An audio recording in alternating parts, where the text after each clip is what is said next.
আসসালামু আলাইকুম, কেমন আছো তোমরা সবাই? আশা করি খুব ভালো। আজকে আমরা ফিজিক্সের চলতরিৎ অধ্যায় থেকে রাজশাহী বোর্ড 2019 সালে যে সৃজনশীল এসেছিল সেটা নিয়ে বিস্তারিত কথা বলবো। তবে এই ভিডিও দেখার পূর্বে অবশ্যই তোমাদেরকে এই চলতরিৎ অধ্যায়ের যে প্লেলিস্টটা রয়েছে তার প্রথম যে ভিডিওটা রয়েছে সূত্রের বিশ্লেষণ নামে, ওটা অবশ্যই দেখে আসতে হবে। অর্থাৎ পার্ট 1, পার্ট 2, পার্ট 3 তিনটাই সূত্রের বিশ্লেষণ। আসলে যার মধ্যে প্রথমটা এটা করতে গেলে কাজে লাগবে, সুতরাং ওটা আগে দেখে আসতে হবে, আদারওয়াইজ এটা দেখে ফলাফল শূন্য। ওকে, যাই হোক, এটা একটা সার্কিট ছিল, এখানে 220 ভোল্টের একটা রোধ আস্তাগফিরুল্লাহ 220 ভোল্টের একটা ব্যাটারি ব্যবহার করা হচ্ছে। ওকে, তো আমরা সার্কিটটাকে আসলে ওভাবে রাখবো না, আমরা যেভাবে সার্কিট আঁকতে অভ্যস্ত আমরা সেভাবেই আঁকবো। ব্যাপারে আমরা কীভাবে আঁকতে অভ্যস্ত, এই যে এইভাবে আঁকতে আমরা অভ্যস্ত, রাইট? আমরা এই পর্যন্ত কিচ্ছু দেব না। এখান থেকে কী হয়েছে দেখো তো, এই যে এখান থেকে এভাবে গিয়েছে, সাপোজ এটা হচ্ছে সেই এ পয়েন্ট আর এই পয়েন্ট হচ্ছে আসলে বি পয়েন্ট। ওকে, তারপরে আবার আসছে বি পয়েন্ট পার হয়েছে, রাইট? এই যে বি পয়েন্ট পার করে দাও, পার করে দিয়ে বি পয়েন্ট কয় ভাগ হয়ে গেছে? 2 ভাগ করে দাও, 2, রাইট?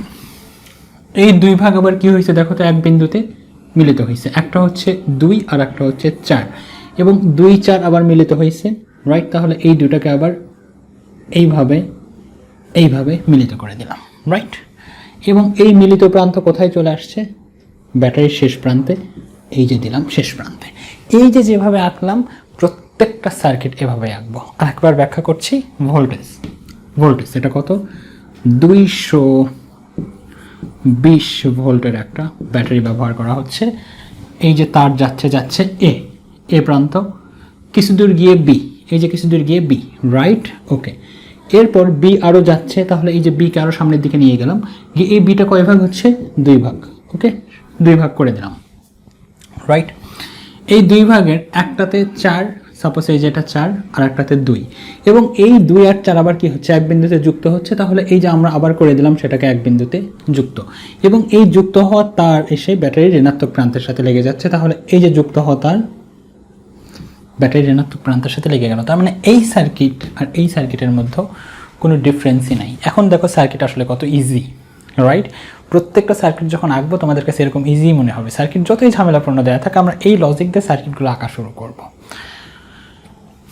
প্রদত্ত বর্তনীর তড়িৎ প্রবাহ কত? এখানে কত তড়িৎ প্রবাহিত হচ্ছে, that means I equal what? আমরা আই এর ইকুয়েশন কি জানি? আমরা এইভাবেই লিখবো, আই ইকুয়াল ভি বাই আর। কত তড়িৎ যাচ্ছে? এই যে তড়িৎটা যাচ্ছে এটা কোন ভোল্টেজের কারণে যাচ্ছে? 220 ভোল্টেজের কারণে যাচ্ছে। ওকে, আমরা লিখে ফেললাম উপরে 220। আর এই বর্তনীর রোধ কত আমরা কি জানি? না, আমরা জানি না। তাহলে আরটাকে এখানে রেখে গেলাম।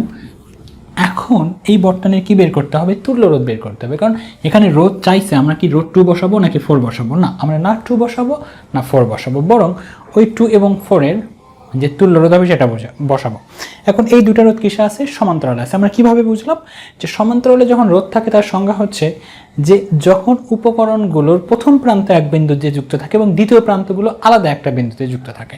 তাহলে এই যে দুইটা উপকরণ, এই উপকরণের প্রথম প্রান্ত এখানে যুক্ত, এই উপকরণেরও প্রথম প্রান্ত কিন্তু দেখো, এই উপকরণ এবং এই উপকরণের প্রথম প্রান্তগুলো এক বিন্দুতে যুক্ত, এবং ওই দুই উপকরণই দ্বিতীয় প্রান্তগুলো এক বিন্দুতে যুক্ত। তোমাদের কাছে মনে হচ্ছে এটা এত কমপ্লিকেটেড করছেন কেন? এটা তো এমনিই বুঝি, এমনিই বোঝো, পরেরগুলো বোঝো না, সেজন্য বললাম যেন পরেরগুলো বুঝতে পারো।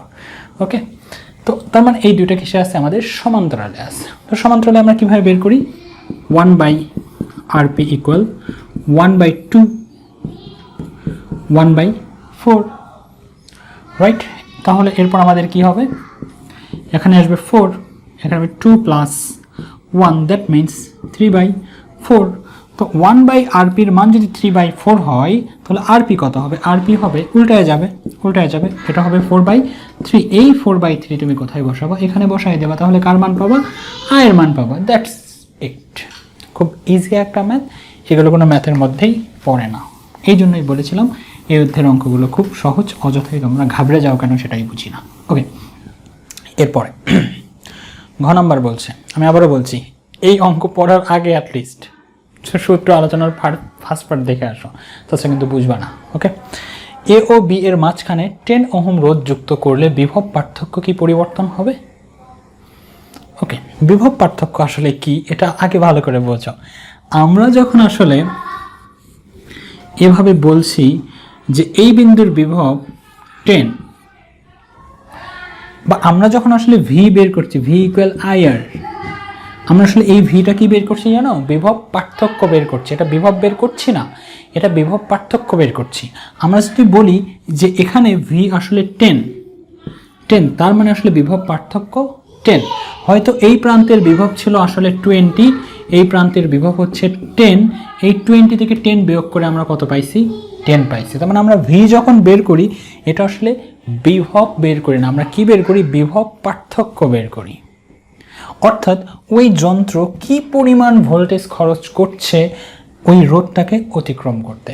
দেখো এখানে তো আসলে কি ছিল, একটা ব্যাটারি সংযুক্ত ছিল, এগুলো আমি বিস্তারিত কথা বলেছি। সাপোজ এখানে 220 ভোল্টের একটা ব্যাটারি লাগানো ছিল, এই 220 ভোল্ট পুরো সার্কিট ঘুরিয়ে আস্তে আস্তে খরচ হয়ে যাবে, এগুলো আমি বলেছি। তো যখন বলা হচ্ছে, তো মানে কি, এটা একটা বাধা, এটাও একটা বাধা, এই দুইটা বাধাকে অতিক্রম করতে করতে 220 খরচ হয়ে যাবে। এখন যদি আমি বলি যে এই রোধকে অতিক্রম করতে খরচ হয়ে গেল ধরো 100 ভোল্ট, কত? 100 ভোল্ট খরচ হয়ে গেল। আমি কি বললাম? এই রোধকে অতিক্রম করতে 100 ভোল্ট, দ্যাট মিনস এটা আমি কার মান বলেছি? ভি এর মান। ভি এর মান মানে কোন ভি? বিভব না, বিভব পার্থক্য বলেছি। তার মানে কি জানো, এর আগে একটা সংখ্যা ছিল, এর পরে একটা সংখ্যা ছিল, দুইটা সংখ্যা বিয়োগ করে এটা হয়েছে। তো এর আগে আসলে কত ছিল দেখো, এখান থেকে এই পর্যন্ত কোনো বাধা ছিল না, তার মানে এখানে কত আছে বিভব? সাপোজ এভাবে বোঝাটা তোমাদের জন্য সহজ। এখানে কত আছে? 220 আছে। তো এখানে যদি 100 হয় তার মানে এখানে আসলে কত আছে? এখানে আছে 120। এই 220 থেকে 120 বিয়োগ করে হয়েছে আসলে 100। তারপরে ভি এর মান যেটা বের করছি সেটা আসলে বিভব নয়, সেটা আসলে আমরা বিভব পার্থক্যই বের করছি। আমরা এটা বের করছি ওই যন্ত্রের মধ্য দিয়ে বা ওই রোধের মধ্য দিয়ে বিদ্যুৎ যেতে আমার কত ভোল্টেজ খরচ হচ্ছে সেটা বের করছি। ওকে, এখন এসো ওই অঙ্কে একটু, যে তারা বলল যে আমরা এ এবং বি এর মাঝখানে একটা রোধ যুক্ত করব, রোধের মান কত? 10 ওহম। এতে করে বিভব পার্থক্যের পরিবর্তন হবে কেন? হ্যাঁ অবশ্যই হবে, হবে না কেন? সার্কিট যখন প্রাথমিক অবস্থায় এরকম ছিল, দেখো এই পর্যন্ত কিন্তু কোনো বাধা নেই, কোনো বাধাই নেই, আবার এর পরেও কিন্তু আর কোনো বাধা নেই। তাহলে এই এই এই দুইটা মিলে খরচ হয়ে যাবে কত? 220, আর এই পাশে হয়ে যাবে 0। স্বাভাবিক, কারণ আর তো কোনো বাধা নেই। এই একটাই পয়েন্ট বাধা, যে পয়েন্টে গিয়ে বাধা পাবে সেই পয়েন্ট কয়টা আছে? একটাই পয়েন্ট আছে। সুতরাং ওই 220 ওই পয়েন্টকে অতিক্রম করতেই খরচ করে ফেলবে। যদি এখানে আরও কোনো রোধ সংযুক্ত করা থাকতো তাহলে কিন্তু এখানে পুরোটার জন্য 220 খরচ হতে পারত না, 220-এর কিছু কম খরচ হতো এবং বাকিটা এই বাধাকে অতিক্রম করতে খরচ হয়ে যেত। এই ব্যাপারগুলো আমি বিস্তারিত বলেছি। এখন তারা কোশ্চেন করলো কেমন, যে এই জায়গায় একটা রোধ থাকবে যুক্ত এবং এর মান কত? 10 ওহম। এতে করে বিভব পার্থক্যের পরিবর্তন হবে? হ্যাঁ অবশ্যই হবে, অবশ্যই হবে। আগে কত বিভব ছিল? আগে কিন্তু 220ই ছিল, কারণ তখন তো বাধা ছিল না, এটা তো তখন ছিল না। সুতরাং এরা 220 খরচ করছে এবং এরপরেও কোনো বাধা ছিল না, সুতরাং এরা দুইজন মিলে 220 নিয়ে নিয়েছে। বাট এইবার এর সামনে কে আসছে? 10 ওহমের একটা রোধ আসছে। তার মানে একে অতিক্রম করতে অলরেডি কিছু পরিমাণ ভোল্টেজ খরচ হয়ে যাবে। তার মানে এই দুইটা অতিক্রম করতে এবার কিন্তু আর 220 পাবে না, 220-এর কম পাবে। সেই কমটাই কত ওটা তারা বের করতে বলছে। That's it. বুঝতে পেরেছো নিশ্চয়ই? আমি আবারও বলছি যে 220 ভোল্টের একটা ব্যাটারি ব্যবহার করা হচ্ছে। আগে যখন এরাই ছিল তখন ওরা দুইজন মিলে 220 নিয়ে নিয়েছে। এবার তো তার সামনে আর একটা 10 ওহমের একটা রোধ নিয়ে আসছে তারা। তার মানে ওরা কিন্তু আর 220 পাবে না, কারণ এটাকে, এই বাধাকে অতিক্রম করতে কিছু পরিমাণ ভোল্টেজ কিন্তু খরচ হয়ে যাবে। তার মানে এখানে বিভব পার্থক্য কিছুটা ভোল্টেজ কমে যাবে। তার মানে আমরা এমনিই বলতে পারতেছি যে আগে যে 220 ছিল এখন আর 220 থাকবে না, কিছু কম থাকবে। সেটাই কত, আসলে কত ভোল্টেজ থাকবে সেটা বের করতে বলছে। তো ভোল্টেজ বের করার সূত্র কি? আসলে ভোল্টেজ বের করার সূত্র হচ্ছে ভি ইকুয়াল আই আর। আমরা কোন প্রান্তের ভোল্টেজ বের করতে চাচ্ছি? এখানকার, অর্থাৎ এই দুটার জন্য যে ভোল্টেজ সেটা বের করতে চাচ্ছি। তাহলে কি লাগবে? ওখানে কত তড়িৎ যাচ্ছে, যেমন আগের ভিডিওতে বলেছিলাম আমি, সেজন্য বলছি, বারবার বলছি দেখে আসবা। ওখানে কত তড়িৎ যাচ্ছে আমাকে সেটা লাগবে, এবং ওই দুইটার, অর্থাৎ ওই বিন্দু থেকে যতগুলো রোধ বের হয়ে গেছে তার তুল্য রোধ লাগবে। তো ওখানে কত তড়িৎ যাচ্ছে আমরা তো জানি না, ওখানে কত তড়িৎ যাচ্ছে আমরা সাপোজ জানি না। ওকে, কিন্তু ওই বিন্দুতে তোমার ওই বিন্দু থেকে যতগুলো রোধ বের হয়ে গেছে তার তুল্য রোধ কত, সেটা কীভাবে বের করব? আমরা সিম্পলি এখানে লিখে ফেলবো 2 × 1 প্লাস 4 × 1 পুরোটার উপর ইনভার্স। এখন যদি বলো এটা কীভাবে হলো, পারি না, তাহলে এটা দুঃখজনক ঘটনা, কারণ আমি এগুলো নিয়ে ব্যাখ্যা করেছি। তারপর আরেকবার দেখাচ্ছি যে 1/RP equal suppose 1/A 1/B। ওকে, দুইটা মান A B দুইটা মান। ওকে, তো আমরা কি করি আসলে, সাপোজ এটাকে এভাবে লেখা যায় কি যায় না বলো তো? এভাবে লেখা যায়, রাইট? তার মানে এখনো স্টিল এটা 1 কি আছে, RP আছে, তাই না? কিন্তু 1/RP রাখা যাবে নাকি আবার উপরে পাঠাতে হবে, RP করতে হবে, এই RP যাবে উপরে, তার মানে RP, আর এটাকে উপরে কিভাবে পাঠাবো এগুলো নিয়ে বিস্তারিত কথা বলেছি। আবার ইনভার্স, কারণ কি দেখো এর নিচে ছিল, উপরে নিয়ে গিয়েছি, কি করেছি আমরা 1, এটাও নিচে ছিল, উপরে গিয়েছি, কি করেছি ইনভার্স 1 -1। এখানে যদি 2 থাকতো তাহলে -2, এখানে 3 থাকলে -3 দিতাম, তাহলেই সেই উপরে যেত।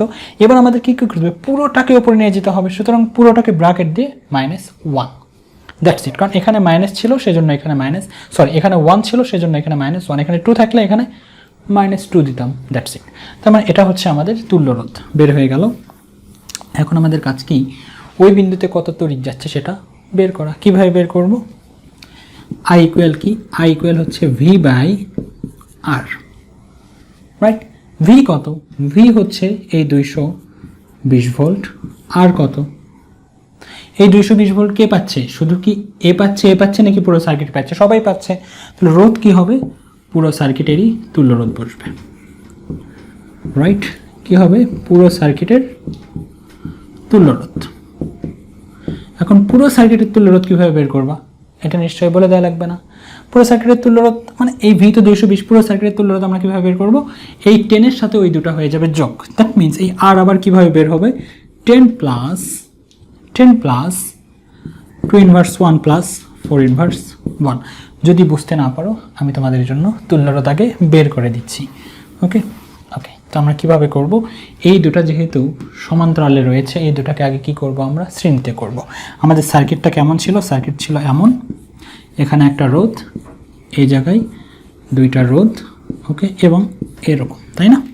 এখানে 220, এখানে ছিল 2, এখানে ছিল 4। তাহলে এখন আমরা এই দুটাকে কি করলাম, সমান্তরালে ছিল, তার তুল্য রোধ বের করলাম। কীভাবে বের করব, 1/RP ইকুয়াল 1/2 প্লাস 1/4। এখান থেকে কি হবে, এখান থেকে আসবে 4, তাহলে এটা হবে 2 + 1, দ্যাট মিনস 3/4।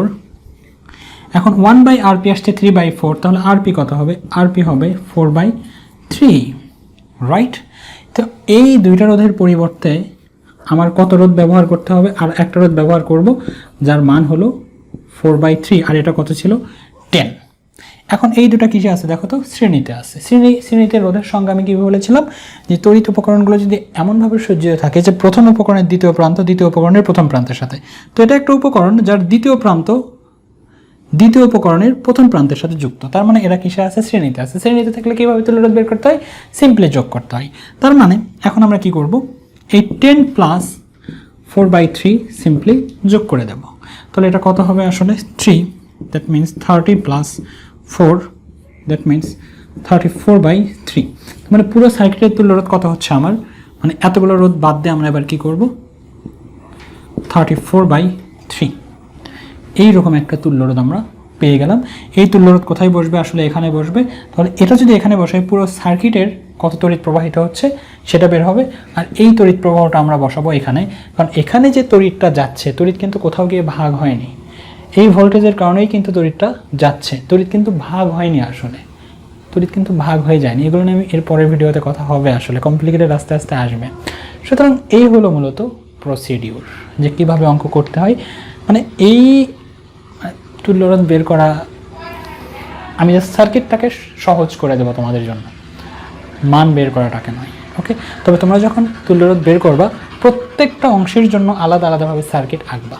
যখন একটা কঠিন অঙ্ক আসবে, একটা কঠিন তুল্য রোধ বের করা আসবে, তখন আমি তোমাদেরকে সুন্দর করে করিয়ে দেবো, part by part, step by step. এটা শুধুমাত্র তোমাদের একটু বোঝানোর জন্য। আশা করি তোমরা বুঝতে পেরেছো, এখানে কোনো সমস্যা থাকার কথা নয়, রাইট? তো ওভারঅল ঠিক আছে। যদি ঠিক না থাকে আমাকে বলো যে আর একটু সহজ করেন, আর একটু বিস্তারিত বলেন, আমি বলবো। তো ভালো থেকো সে পর্যন্ত তোমরা সবাই, দেখা হবে পরবর্তী টিউটোরিয়ালে। আসসালামু আলাইকুম।